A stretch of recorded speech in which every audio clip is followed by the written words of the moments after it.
On today's episode, we're going to be talking about displaying your address and where you practice when it comes to your business and your website. Welcome to the Up in My Business podcast with me, Lex Lancaster, where you'll get an inside look at all things tech, business, and my life as a physical therapist turned digital operations expert. You'll hear all about my lessons as a business owner, the ins and outs of tech for your business, and more. From SEO, websites, and email marketing to automations, launches, and copywriting, I've got you. I'm so excited you're here. Let's dive in. Today's episode is sponsored by Jane, a clinic management software and EMR that helps you handle your clinic's admin tasks so that you can free up your evenings and weekends. The Jane team understands how precious your time is and recognizes that charting can often be the most time-consuming, absolutely, admin task for practitioners. 1000%. That's why they're here to help. To start your chart notes from scratch, you can check out Jane's template library, which is amazing. It gives you access to templates that have been generously created and shared by health and wellness practitioners in the community. Once you have a template that you like, you can choose to customize it further with charting tools such as range scales, text fields, checkboxes, and more. To see how Jane can help you spend more time doing what you love, just make sure you click the link in my bio to book a personalized demo. I say bio and you know I mean show notes. Or if you're ready to get started, you can use my code LEX1MO at the time of sign up for a 1-month grace period applied to your new Jane account. Again, I'm going to put the link in the show notes, as well as you can use my code LEX1MO at checkout to get a 1-month grace period for your new Jane account. Welcome back to another episode of Up in My Business. I am here recording. I have my coffee. It's 5 p.m. on Sunday. I have my coffee here to record, and I'm ready to dive in. I wanted to record this on Friday and then just didn't get to it. Did a whole bunch of other work, and also just I feel like we spent, I don't know. Either way, last week was it was great, but also just taking care of Moose and, an update on the grooming situation. Everything is fine. We did end up getting her into a groomer to just get out all of the mats and what have you, and everything was fine. So they did fit us in. They said they would. They fit us in, and she looks fine. She's just small. She's skinny. Like, we talk about this a lot. Like, it looks like she doesn't eat, and she eats a lot, and she's under 50 pounds. She's just tall and lanky. And when she gets groomed like this and they shave her, it just accentuates that. But she's doing very well. She is, pretty much fully healed at this point, but going to go back to the vet for an update with them this week because basically they wanted to. And also she's allergic to fleas. So in my mind, I'm like, can we get her a prescription that I can have on hand to give to her, because it would be annoying for her to go through this whole process again. And if fleas are as bad as they are said to be, which they clearly are in the South Bay where we are, I don't understand why we can't just do that. But I'm not a vet, so I don't know. But also going to say that the vet that saw Moose when we first brought her in, or when I first brought her in, I am actually going to call and just ask to not see her again. I might have expressed it. I think I did. I talked about it on the podcast last week. Like, I just don't like her bedside manner. And I understand people might listen to this and be like, it's a dog, shut up. Like, you're being ridiculous. But to be honest, it's like more or less about the fact, like, how she treated me. And also just like, I didn't like her demeanor, and I really didn't like the way that she went about treating Moose. So I have an appointment scheduled with her on Thursday, but I'm planning to call tomorrow to ask if our actual vet is in, because I haven't met this person, but Shantae brings Rupert to see this other vet, and I'm going to ask if I can see her instead. So moral of the story is ask for exactly what you want, because Yeah, it's a dog, I understand, and Moose is a dog, but I'm also not here to be like uncomfortable when I bring her to the vet. So I'm gonna ask if I can grab an appointment with that other vet, and hopefully they will be on board. If not, then whatever. She's fine. I'm not really concerned about it. The biggest deal, or I guess the reason why we'd want to bring her back, is just to see if we can get that, standing prescription or something we can have on hand to give to her. But anyway, so there's an update on Moose. And by the way, if you're new here, I start with life and business updates and then we jump into the episode. Really no other life stuff going on. Just, living the dream, I guess. Lots of volleyball. We have an AVP. So I actually do not know off the top of my head what AVP stands for. But anyway, it's the volleyball league. And one of our friends is actually part of USA Volleyball, and she'll be staying with us the next couple of days as she prepares for the Manhattan Beach Open that starts on Thursday as qualifiers, and then it's all weekend. So she'll be with us while she is in town practicing and then obviously competing. So really excited for that. And otherwise, really nothing big. I was talking to Shantae about how we're coming up on a year of being here in this house, and it's just wild how fast time goes. But it's been the best year, and we're coming up on that. And I was like, we were talking about dates, and she was like, well, the 15th is next week. And I was like, how is the 15th this week? Like, that is insane to me to think that it's already the 15th, almost the 15th of August. I'm just mind blown. I'm taking a sip of coffee. Also on that note, personal thing, I guess, is that people will be like, how are you drinking coffee at 5 p.m.? It doesn't affect me. Like, I could honestly drink a cup of coffee at 8 p.m. and go to bed. We do it at dinner all the time. Like, we'll get coffee at the end of dinner. It doesn't affect me. So that's why, because it's fully caffeinated. So anyway, business stuff, nothing huge. I will say that I only have 4 do it in a days left on my calendar for 2024. I am completely swamped. I say swamped. It's really just, I'm taking time for traveling and holidays and what have you in December and November. I believe I have 1 September, 2 October, and then 1 December date, because November is completely insane between a actual vacation that we're taking as well as traveling for Thanksgiving. And then my brother is also having a baby, so I'm not really sure where that's going to fall on my schedule either. But anyway, November is crazy. So if you're looking to have a new website, get things set up for a future launch, have your course built out, all of these things, I highly recommend you get in touch with me for a do in a day option. Like I said, I only have 4 left this year, and then we're going into 2025. Wild to say that as well, but we are getting there. So that is really the only, I guess I'm going to say it now. SEO school, someone was asking me the other day, it is opening up for enrollment. I believe it's actually going to end up being the first week of October. So I believe I'm going to actually open it up for enrollment to the wait list on the 30th of September. And then I will open it up to the public for enrollment the second quote unquote week of October, I think. I think that's the way that we'll rock it. And then just because with all of the dates and all of the vacations and what have you and time off and holidays, that seems like the best place to put the launch and starting the program. I will tell you that I am only going to offer it once a year. I am finding that the second cohort that I do that opens up for enrollment in April ends up becoming smaller, which is fine. But I know it goes into summer, and I want people to actually do this program. I don't want people to buy it and then not do it. So for me, I'm like, I would rather have people be able to attend the calls, and I think it's better to do those in the winter when people aren't really minding being on Zoom for 2 hours potentially if the call goes that long. So I am planning on doing enrollment, and we will have our first call in November, and the support continues for the next 5 months. So 6 months in total, but then it will be all finished up before summer starts. And I feel like that's a good time, if you will, for people to actually do things and dive in the winter. So there you have it. SEO School will open in the fall, and it will be my only cohort until the next fall. So I am running it yearly now at this point instead of twice a year. And I just want to say that because I don't want you to feel like, oh, well, I'll just do it the next round.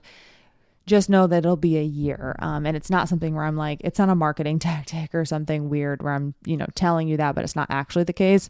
I will only be offering it once a year as of this round. So if you're interested in SEO School, have any interest in it, just know that this will be your shot. Otherwise, you'll have to join in 2025. So, alrighty. I feel like that's all the business updates I wanted to give to you. I guess let's dive into the episode then. We're going to talk about your address and contact information and where to put it on your website. I did do a thread on this and I put it on Instagram, and I feel like using my voice can always be helpful. So we're going to go through just the places that I recommend you put your address, some little caveats, and then a little bonus for social. So first and foremost, your address should be the same across all platforms. So if you have a Google My Business account and you're a local business, your address should be listed the same exact way it is on Google My Business, on your website, and wherever else you have your website listed online. Your address listed online. So it should match. It should look identical to that, because you don't want to confuse Google, and by having multiple addresses, that confuses Google. So first and foremost, if you have a Google My Business, just make sure that your address is correct there, and then make sure that on your website it's displayed the same way. So spelling out suite versus STE, and maybe you don't have the suite number on your website, but you have a suite number on Google My Business. Just make sure it's the same. It's really important to make sure that that is the case. So that's going to be my first direction. My second one is I want people, if you're a mobile business or someone who operates out of your house, just know that you can take this information and instead of thinking exact address, like my address with a street number and street, just think town and state. Because the thing is I'm not going to tell you to put your personal address on your website. Like, I get it. That doesn't make sense. It's not safe.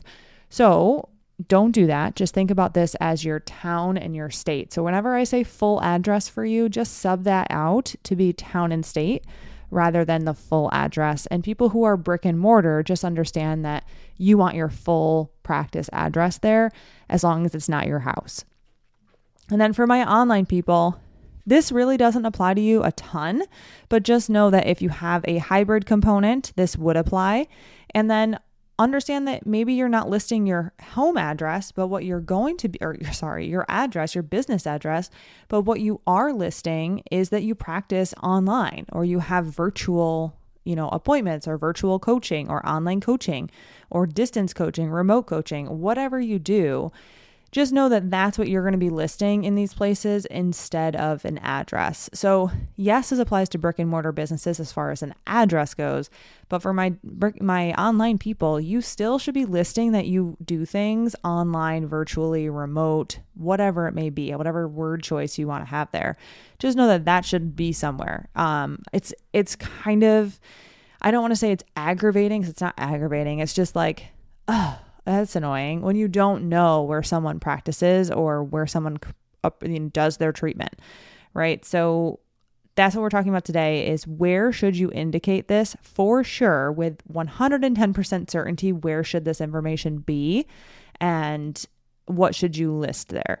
So the 3 places that you should absolutely have where you practice, especially if you are a brick and mortar business, your address. We're going to talk about 3 places. One is the home page banner. They call that the hero section of your homepage. It's the first page of your homepage. So you may say pelvic floor physical therapy in whatever town, whatever state. That's what I mean there. So you're only putting your town and your state there. We don't need your street number. We don't need your street. Just put town and state. And some people may say, town and state and worldwide through virtual coaching or something like that. So if you're a hybrid model, have the town and state that you practice in or have an area, right? So if you practice in an area of the country, I'm going to think of the Tri-Cities area, you may put Tri-Cities there instead of a specific town and state, right? So you can put an area there, but either way, we're looking for a town and state, right? Or you're looking to put something like online, virtual, or town and state and worldwide via online coaching or something like that. This just helps people when they first come to your website understand, are they someone that I can work with? Because if they're not, I'm not going to waste my time on your website. You might have really good information for me, but I can't be treated by you. So that's obviously problematic for some people, especially my brick and mortar people. For online people, if they think, oh, you do online coaching too, that's great. Now I know that even though you're located in Virginia, I can work with you online. Amazing. So again, the first place is homepage banner section, the hero section, the first section of your homepage. The second place is going to be in your footer. So this one is really important because when someone comes to your website, if they're a current patient or someone who is looking for to be a patient or a client, what have you, if they're trying to route to your location, the first thing they do is they go to your website and scroll to the bottom to the footer. Most people know that an address can be found in the footer. So if you're not putting your full address there and you're a brick and mortar practice, you are doing your customers a disservice. So make sure you have your entire address written out in the footer. And you want it, once again, like I had said, exactly how it is on Google My Business. So this is in the footer. If you are in a home, at your home, if you are a mobile practitioner, you can just put town and state or whatever area you practice in. Do you practice in a specific city or do you practice in a region? Do you practice in one state? It's fine to put any of that stuff, but I would be putting your full address there if you're a brick and mortar practice with an address for a practice location that you don't mind putting on the internet. So there you have it for the second place. The third space is going to be on your contact page. So on your contact page, which is a whole other discussion, but you need to make sure you have your address written out on that contact page, because if someone is not aware to go to the footer to find your address, they're likely going to be going to the contact page.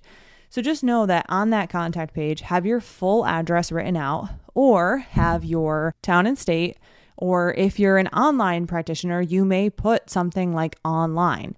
So that would be the contact page, having your full address there if you're a brick and mortar practice that doesn't mind having an address written on the page. Now, I'm going to tell you, I'm just going to take a little break here. If that sounded a little choppy just a second ago, I had to put two clips together because my big old hand hit the space bar, which apparently means stop recording. So I had to just start again. So sorry about that little blip back there if that was annoying, but I hit the space bar on accident and then I stopped recording. So welcome. So anyway, those are the three places that you need to make sure you have your address, practice location, region, what have you, as well as your city, state, or region. And lastly, what I want to just mention, there are two other places that you could be doing this that I did not mention in the thread or on Instagram already. Number one is in your Instagram bio. So if you are a brick and mortar practice with a physical location, you should be putting that in your Instagram bio. You are located in whatever, right? That's really important because then people understand, like, can you help me or can you not? And do I need to be local to you? Do I not need to be local to you? The second page or the second place is on your Instagram link in bio page. It can be really, really helpful to put where you practice, whether it's your address, your full address, or your town and state, or online and in person, and here's my address, if that is a thing for you, right? So choose the option that makes the most sense for your business, whether you're in person or virtual and in person. And just putting that as a statement in your Instagram link in bio page. And once again, that's hosted on your website. So if you have that link in bio page on your website, you can easily add a block of text to just say, offering X, Y, and Z service for X, Y, and Z people in X, Y, and Z place. and worldwide via online coaching or whatever. And that can just go at the bottom of the Instagram link and bio page. It doesn't need to be at the top. It doesn't need to be there. I will say if you have it at the top, people won't miss it, but it doesn't have to be there. I understand aesthetically that can be kind of frustrating and annoying, and you want the first link to be right there when someone clicks on it. But if you want to make sure that that information is somewhere on socials, aside from having it in your bio, you should also be having it on the link in bio page that's hosted on your website. All right, that was all I had for you. I hope you enjoyed it. Please let me know what questions you have. Otherwise, my homework for you is to just go check that stuff. Check your Google My Business, see what your address is there, see what your regions are there, and then see what's listed on your website. And if you don't have something on your website, edit that. And if you do, and the address is different than what's displayed on Google My Business, I highly suggest you make those match. So if your address is wrong on Google My Business, go change it. If it's different on your website as opposed to how it's listed on Google My Business, go change it.